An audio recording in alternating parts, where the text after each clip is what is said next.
What's going on, everybody? It's Wade with Swamp Donkey Archery.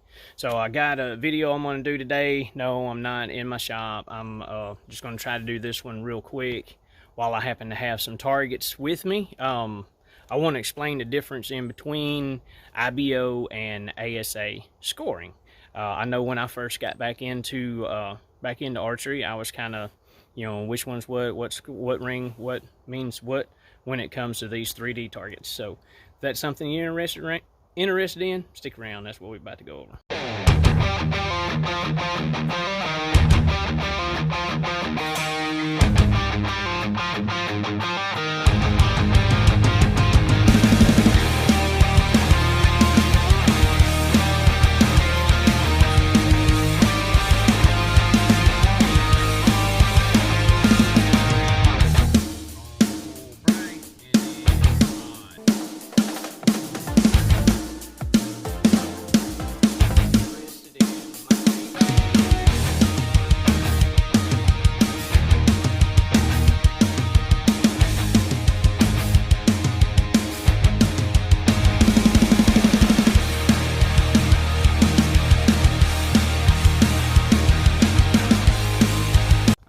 So when it comes to 3D targets, there's two main manufacturers that a lot of these archery tournaments like to use. One is going to be your McKenzie Delta, which is what this style target is, and there's a tapier in the back.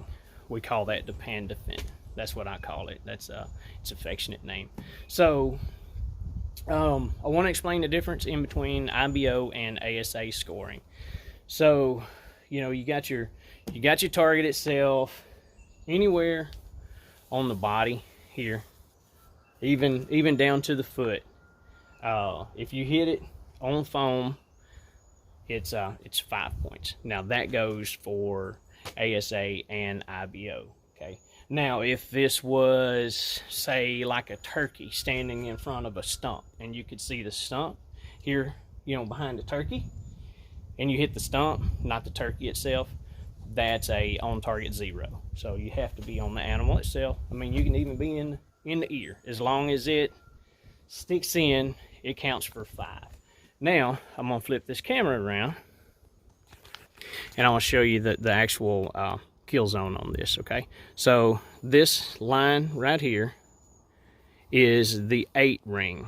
Okay, so if you hit, even if you just touch the outside of this line, as long as you touch it, that's considered an 8. Not to be confused with this insert right here. This is still an 8. This is not your 8 line.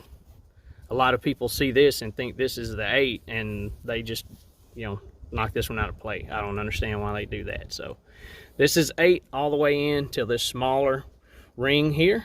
Anything inside this ring is a 10. So all that is the same. Now, where the difference between IBO and ASA is these 3 rings right here. So if you're shooting IBO, center ring is an 11, and then these 2 are not in play.